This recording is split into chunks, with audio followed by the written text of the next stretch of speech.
que está acontecendo, que a visão... Em Brasil são 20 horas, 12 minutos, horário de Brasília. Estamos no ar com o nosso encontro semanal com o programa TV Sindmédico. Nós vamos apresentar uma matéria com o Dr. Nivaldo Pereira, que ele vai falar sobre os problemas do Hospital Materno aqui em Brasília. E logo após, uma entrevista especial com o Dr. Gutenberg Fialho, presidente do Sindmédico DF. Põe no ar.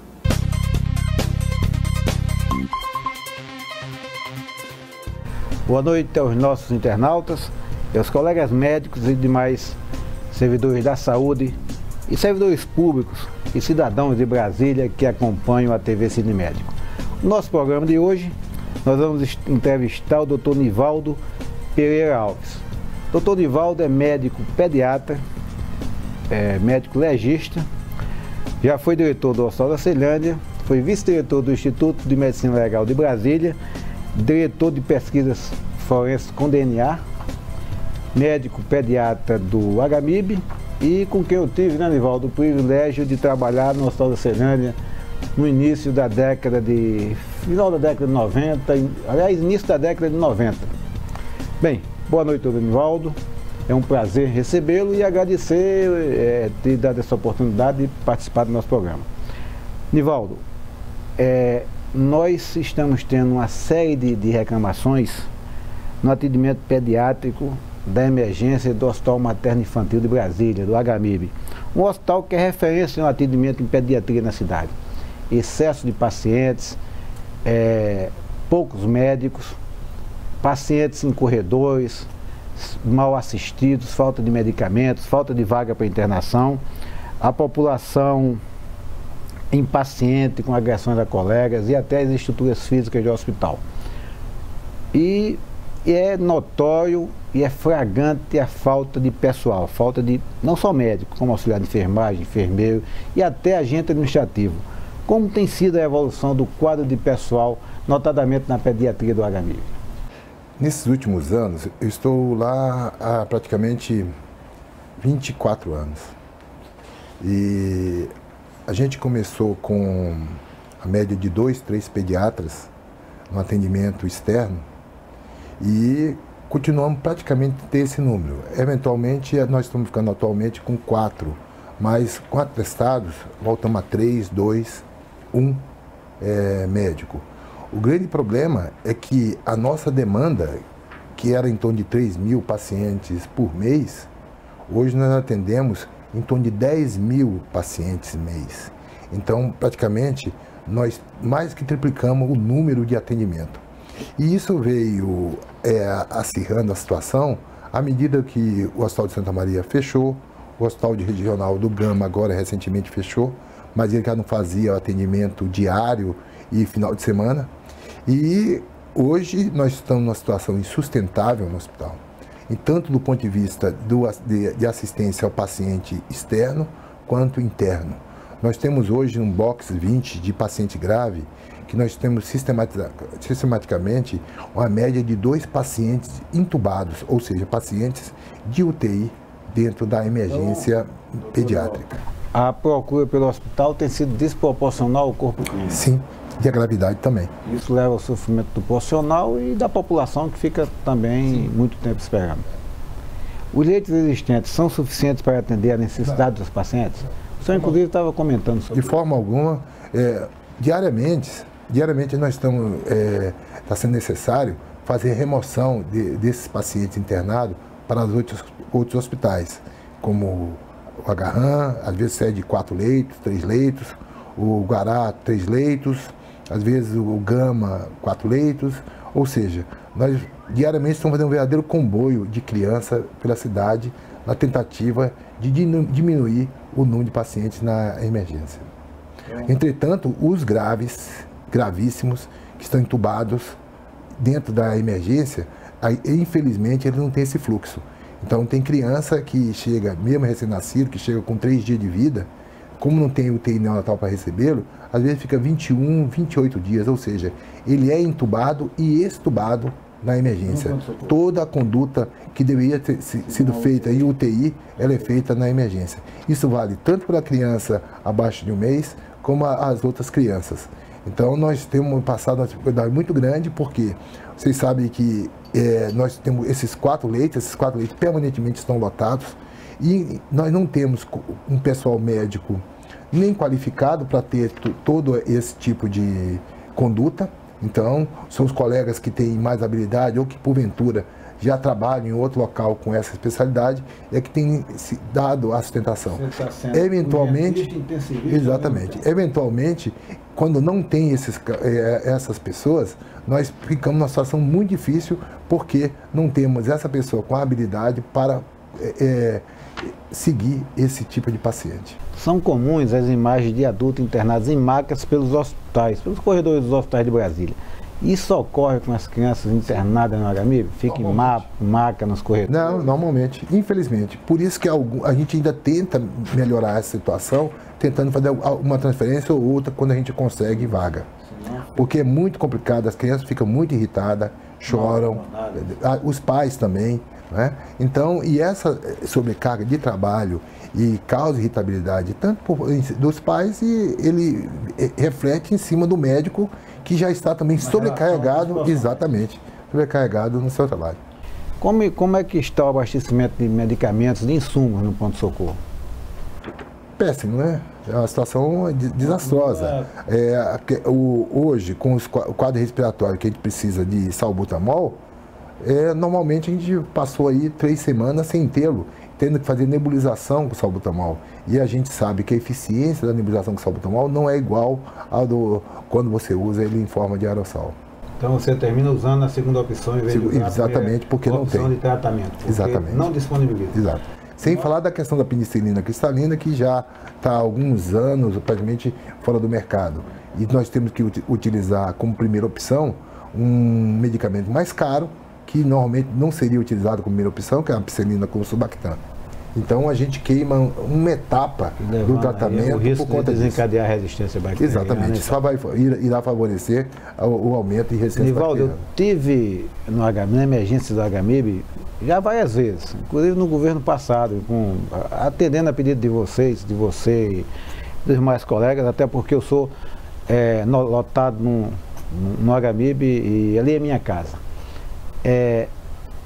A impressão que eu tenho é que as coisas só têm piorado neste governo. Você tem essa sensação ou você acha que teve algum avanço? Não, com certeza, só vem piorando.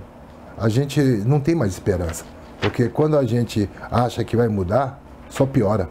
É a sensação que a gente está sempre andando para trás, apesar de estar falando que está olhando para frente. Né?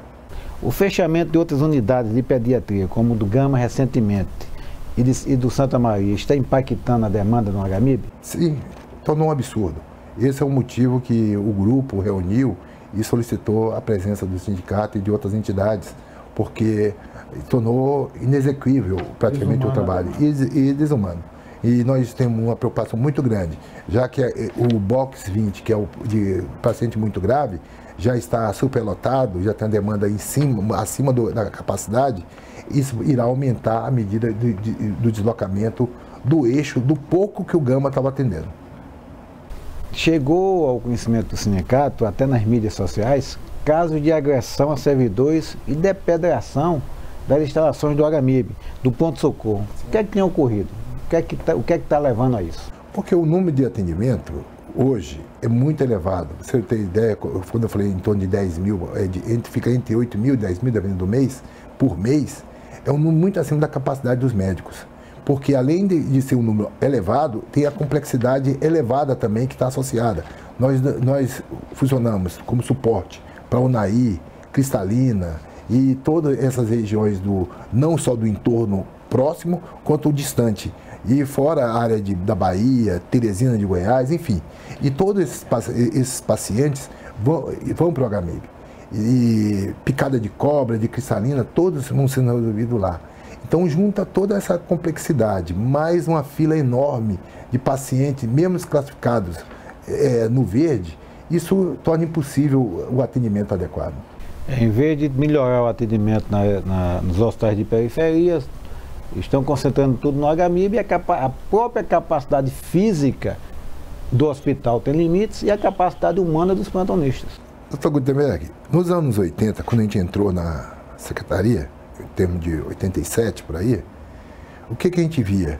Que a luta na secretaria era para completar o quadro de 4 pediatras, 4 clínicos, 4 gineco no centro de saúde, porque o hospital já estava com o quadro correto.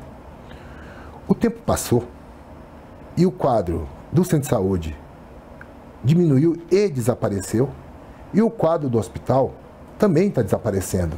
Então nós temos exemplo aí de lugares que tinham em torno de 27, 28 clínicos e hoje tem 7 clínicos.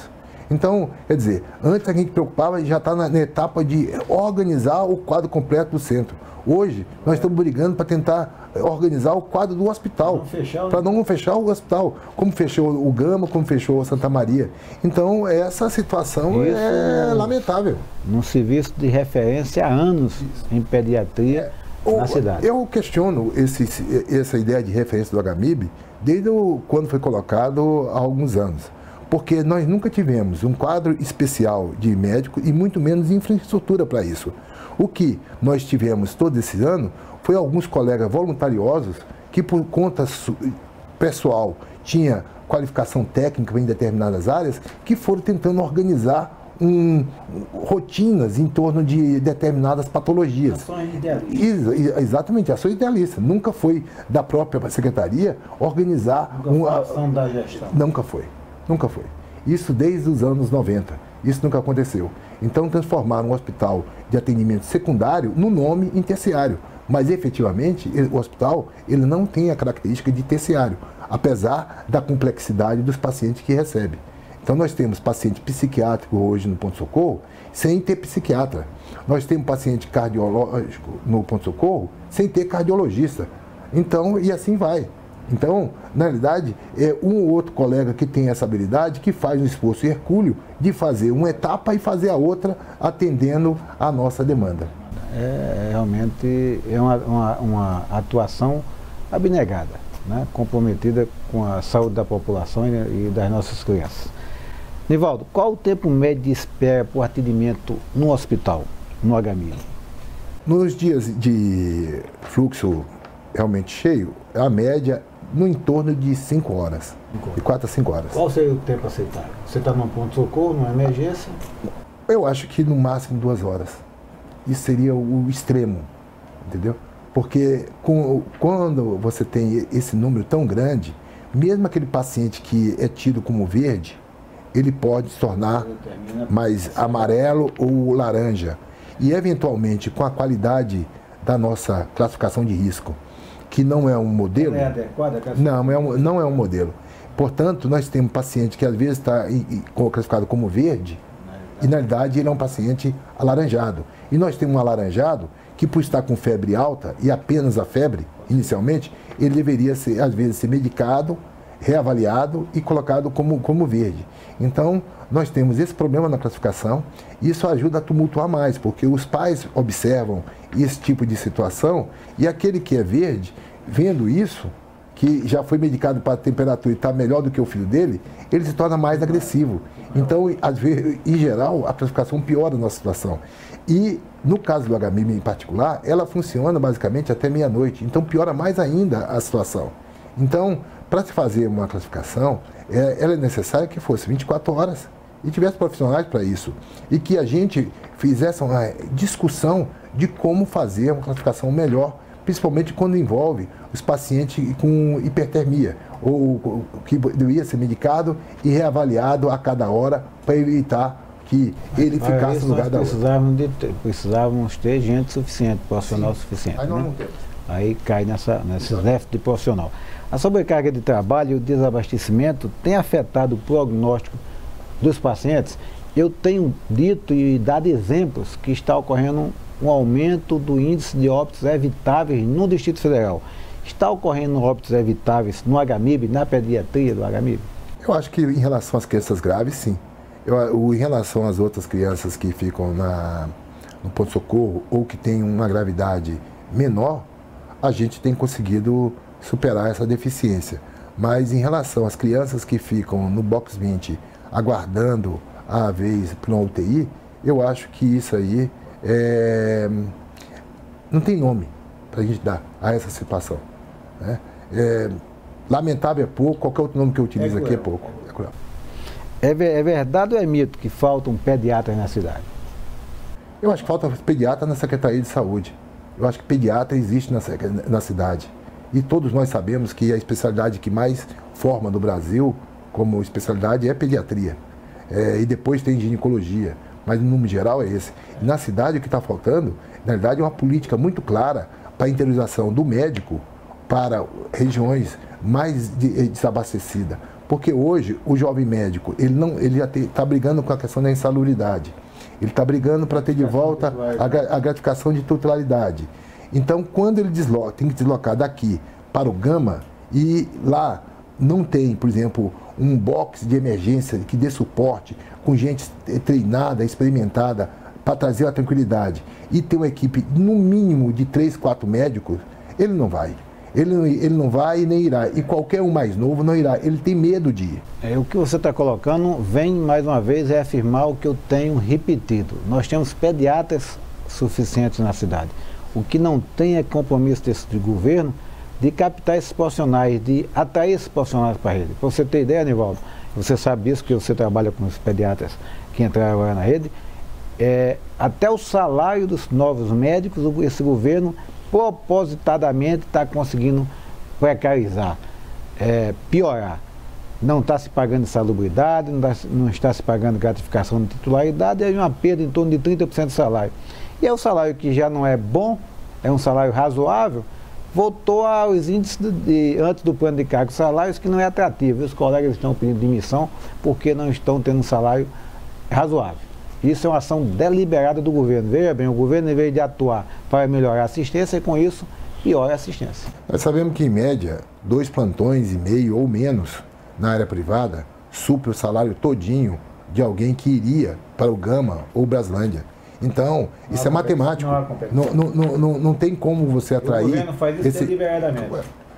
Com certeza, porque não é possível que esse dado é um dado que qualquer garoto aí de ensino médio pode obter, e não precisa ser especialista para saber que essa matemática ela é simplória. Nivaldo, a estratégia de trazer pediatras que atuam na atenção primária para os pontos de socorros pediátricos sem treinamento para atender emergências tem dado bons resultados. O que nós vemos é que tem colegas que estão na atenção primária há vários anos, não tem mais a experiência do atendimento na emergência do ponto de socorro, e até colegas pediatras que atuam na área administrativa há anos, perdeu aquele time, a experiência do atendimento do ponto-de-socorro, não está sendo submetido a uma reciclagem e quer jogá-los no ponto-de-socorro para atendimento da urgência e emergência.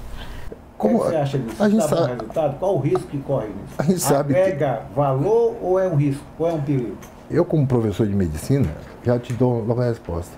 Qualquer que seja o médico, seja um jovem, seja idoso, o que for, para fazer determinado tipo de atividade, ele tem que ser treinado, ou voltar ao treinamento, ele tem que voltar até atualizar todos os seus atendimentos.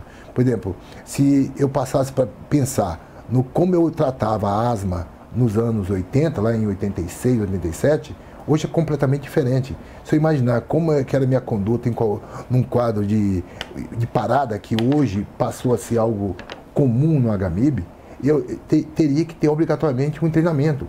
E esse é um dos problemas que nós temos também para reforçar a questão dos hospitais da periferia. Você precisa preparar esse pessoal adequado, tem que ter gente de suporte por trás e tem que criar o incentivo financeiro, como a gente já discutiu.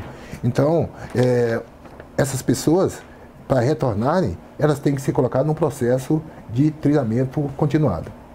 Então, mais uma vez, você concorda com a crítica que o sindicato faz a esse tipo de modelo de gestão. Pegar o profissional que está afastado há muito tempo e jogar ali no pronto-socorro com pacientes graves, coloca em risco a atuação do profissional e a vida dos pacientes. No HMIB em particular, nós temos protegido, porque nós sabemos dessa situação e nós temos pessoas que atuam na área interna, que já são aquelas que estão acostumadas a fazer isso, para dar suporte, tentar diminuir, né, o problema. Mas a gente sabe que o problema, o risco existe.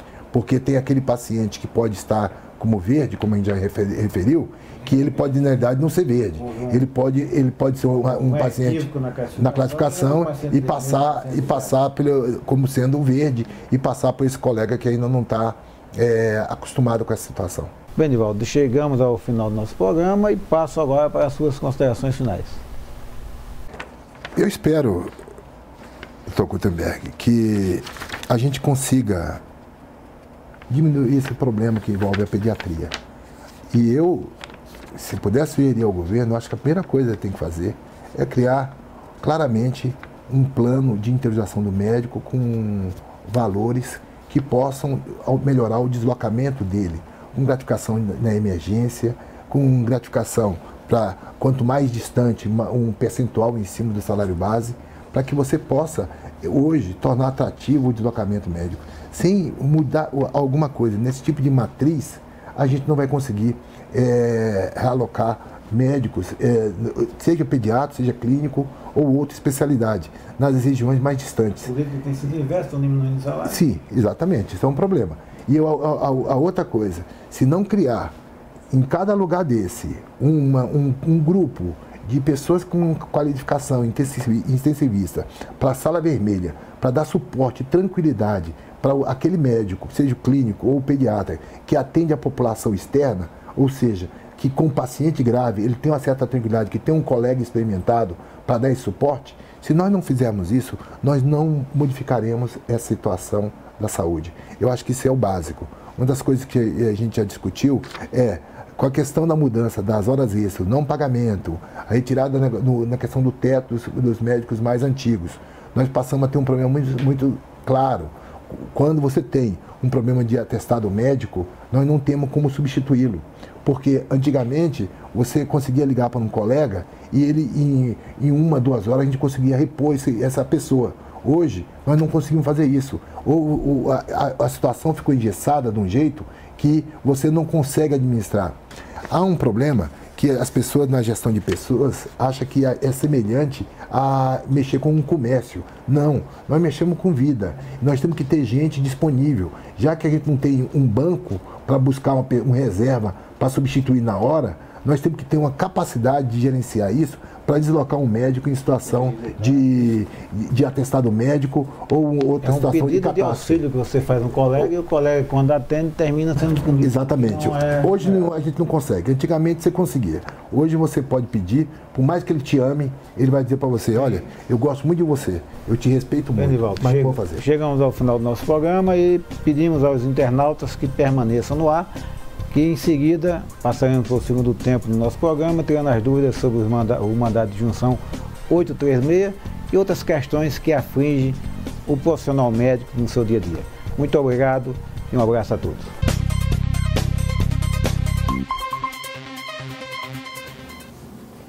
É isso aí, dando continuidade ao nosso programa, são 20h34, horário de Brasília. Estamos ao vivo aqui com o seu programa semanal TV Sindmédico. Nós vamos apresentar agora uma matéria que nós fizemos sobre a comissão, uma comissão geral que ocorreu sobre as OS. Ele aconteceu, foi realizada no final da semana passada na Câmara Legislativa. Põe no ar.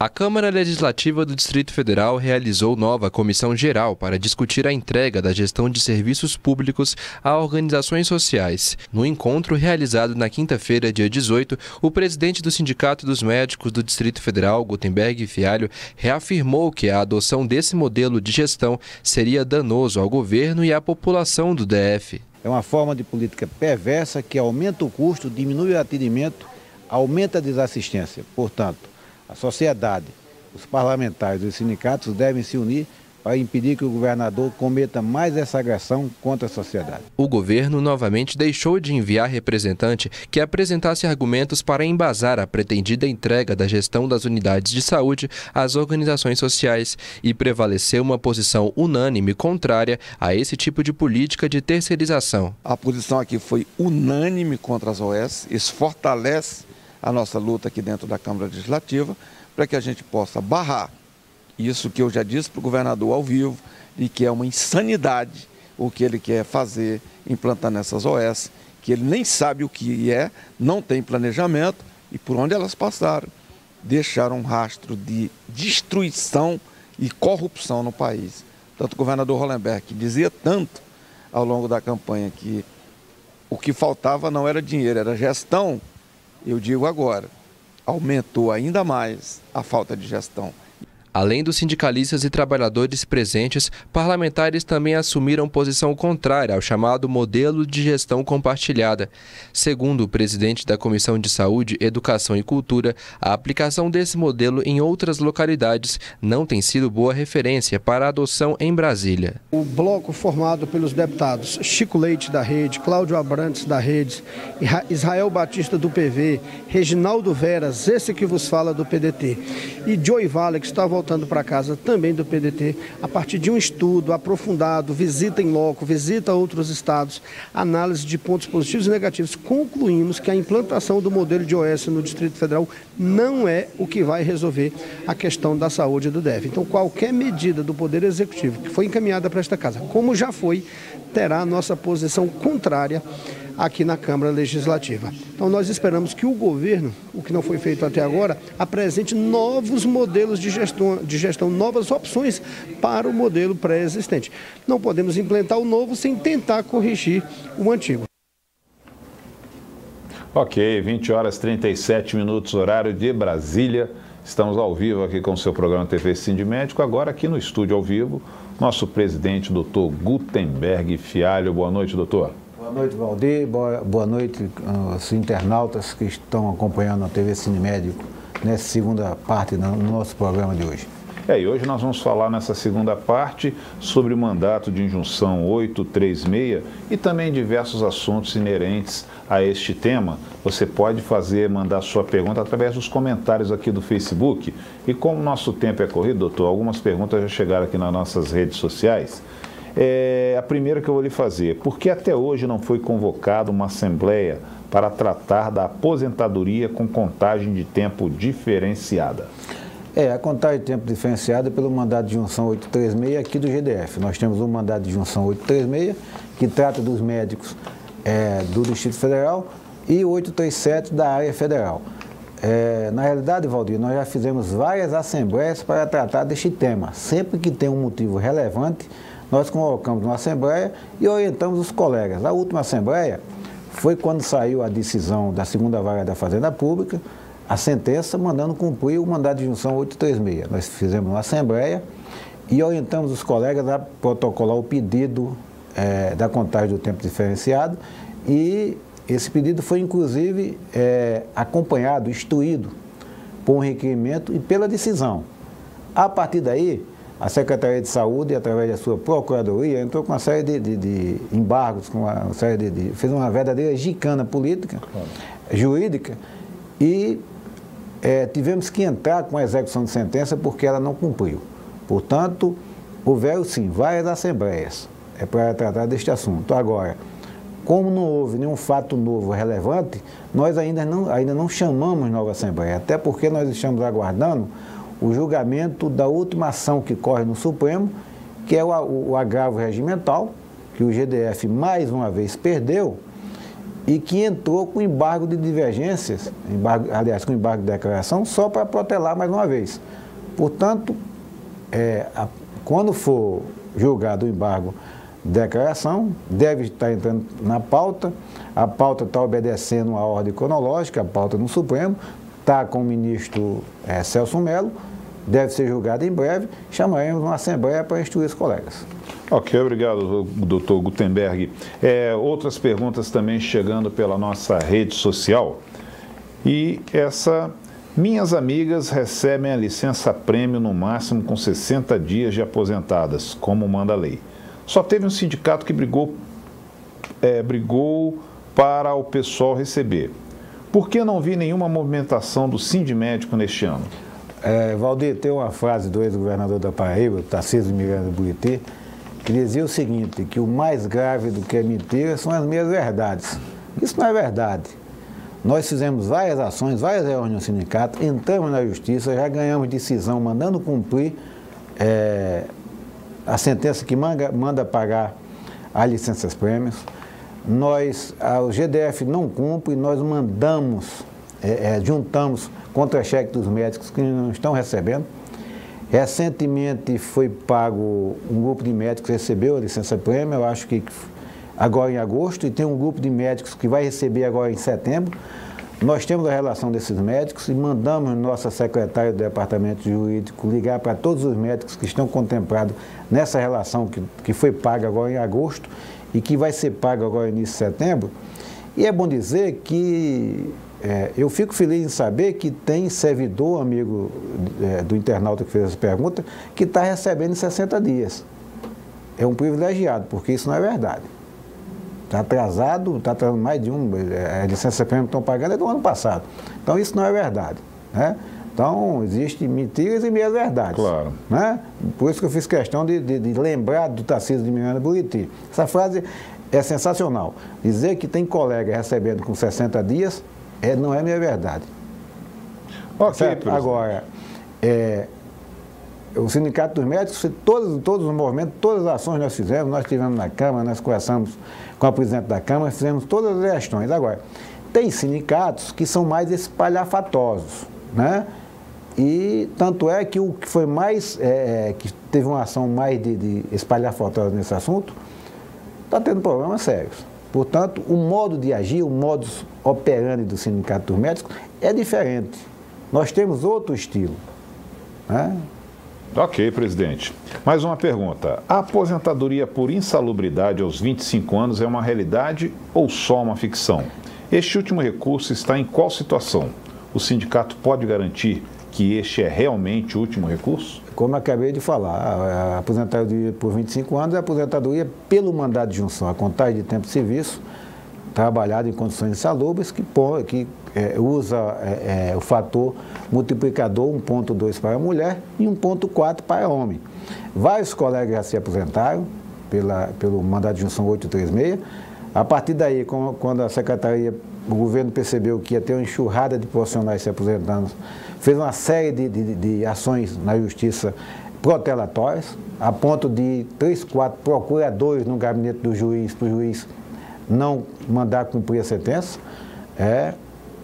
Na segunda vara da Fazenda Pública já saiu a sentença provisória. Nós estamos executando, nós pedimos a execução da sentença, a Secretaria de Saúde, através da Procuradoria, entrou com embargos à execução e está um mês no gabinete do juiz da segunda vara da Fazenda Pública, que foi convocado com desembargador substituto no Tribunal de Justiça do Distrito Federal, e aí a agenda dele emperrou, não está recebendo os advogados de audiência, o juiz substituto também não está dando conta da demanda. Está tendo essa questão porque o Ciarline, que é o juiz titular, está como desembargador substituto. Mas está em fase de execução, foi arbitrado multa por não cumprimento da sentença. Nós pedimos prisão do secretário de Saúde, do Fábio Gondim, e agora do Novo. Aliás, a prisão é do secretário de Saúde, não é da pessoa, então o pedido foi feito na gestão do Fábio, entrou na gestão do Humberto, o arbitramento de multa, o pedido de prisão, que está para ser julgado. Portanto, vai ser materializado a qualquer momento, apesar dessas gincanas jurídicas que a Secretaria de Saúde está fazendo através da sua Procuradoria. Ok, presidente. Mais uma pergunta. Analisando todas as possíveis ações em instâncias jurídicas, como Justiça Federal, Superior Tribunal de Justiça e Supremo Tribunal Federal, o que ainda pode acontecer protelando a nossa definitiva vitória? Como eu falei anteriormente, o agravo regimental que entraram no Supremo, nós ganhamos. Eles entraram com embargo de declaração, porque o julgamento não foi unânime, está para ser julgado, está para entrar em pauta, e a partir daí, qualquer outra medida que se possa entrar é protelatória. Não tem nem previsão regimental. Portanto, a coisa está para acontecer a qualquer momento. Presidente, em que as OS podem prejudicar os já aposentados e com direito adquirido? Olha, isso é uma questão séria. O grande problema, Valdir e internautas, que nós, enquanto representantes do Sindicato dos Médicos, temos é fazer com que o servidor inativo, o servidor aposentado, é o mais fragilizado. Por quê? Porque o governo se preocupa em dar aumento para quem está na ativa produzindo. Tanto é que não é todo estado que tem paridade e integralidade. Paridade e integralidade é uma bandeira, é uma cláusula, eu diria que é uma cláusula pétrea do Sindicato dos Médicos. Eu estou no Sindicato dos Médicos desde 98, fui diretor jurídico durante 3 mandatos, fui vice-presidente e estou no 3º mandato. Sempre briguei pela integralidade e paridade e é uma das minhas bandeiras desde 2009. Nunca, na história do Sindicato dos Médicos, o aposentado foi tão beneficiado, porque todas as campanhas salariais que nós lideramos desde 2009, com a incorporação da GAN, que fez com que o salário, o vencimento do médico saísse de R$ 3.000 para R$ 12.000, dando uma segurança jurídica fantástica. Imagina, Valdir, hoje, nessa crise econômica que está, se nós não tivéssemos conseguido a incorporação da GAN, que na época ninguém acreditava, achava que isso era bravata do Gutenberg, bravata do Sindicato dos Médicos, pegava os R$ 7.000, que na época era gratificação, e cortava. E o médico ficava com um vencimento apenas de R$ 2.000, R$ 3.000. Hoje nós incorporamos essa gratificação ao vencimento, fez com que as gratificações tivessem um valor excepcional e levou o médico até o melhor padrão salarial do país, com colegas ganhando acima do teto salarial. Então veja que foi uma coisa fantástica, né? Agora, essas questões de paridade e integralidade para o aposentado é uma das bandeiras do Sindicato dos Médicos. Em todas as campanhas salariais do Sindicato dos Médicos, quem mais ganha financeiramente é o aposentado, porque ele está em final de carreira. Né? Nosso plano de cargos e salários é 25 anos, nós achatamos para 18 anos. Agora, com as OS, além de toda a perversidade que é com o sistema de saúde, aumenta o custo, né? Diminui a inclusão, diminui a produtividade, deixa de dar aumento. O servidor estatutário passa a não ter mais aumento, o salário dele achata, o poder de compra dele achata, o orçamento dele achata. Ele vive de salário, a não ser que o cidadão não viva de salário. Se for aposentado que vive de salário, ele não vai poder mais manter o padrão de vida dele. Isso tem acontecido no Brasil inteiro.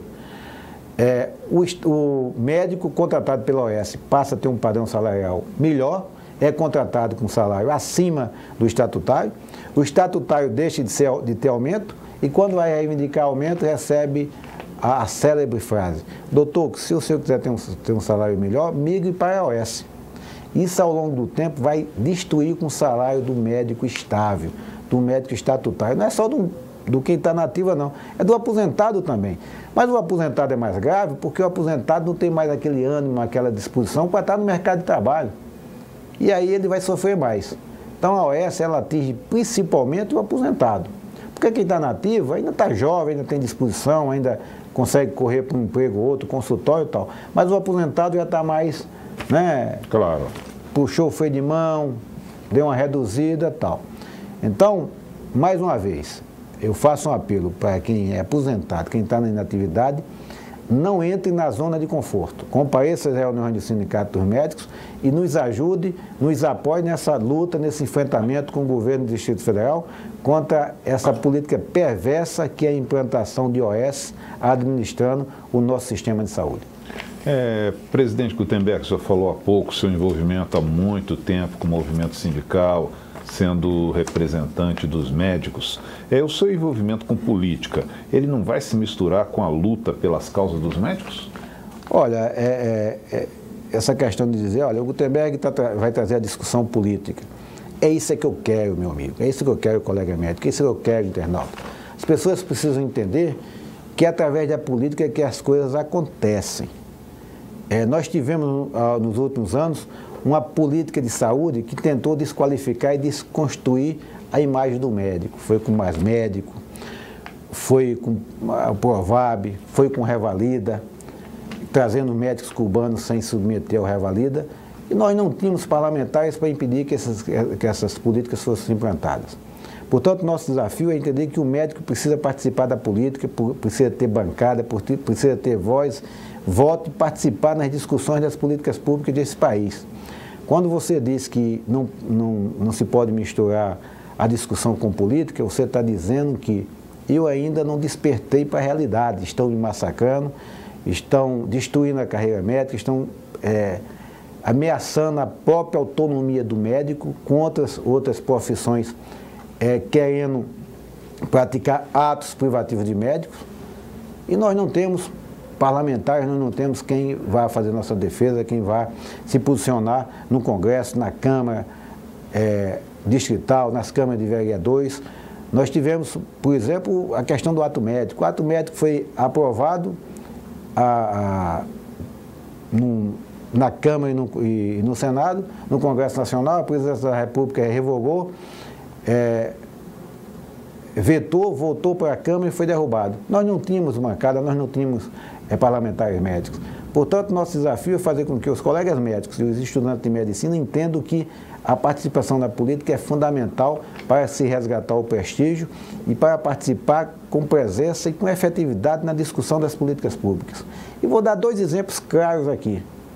Se não fosse fazendo política, nós não teríamos conseguido fazer, Valdir, com que mudássemos uma súmula no STJ, que é a súmula 33, que autoriza a conversão do tempo insalubre trabalhado, a conversão do tempo trabalhado em condições insalubres para a aposentadoria,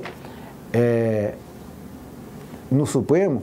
Se não fosse nosso trabalho político, nós não teríamos conseguido que essa súmula fosse aprovada. Nós mudamos uma súmula, que é da autoria do Gilmar Mendes, estava pronta, e a votação, nós conseguimos com que o Gilmar Mendes mudasse o seu entendimento, conseguimos que o advogado do escritório Riedel fizesse a defesa oral no plenário do Supremo.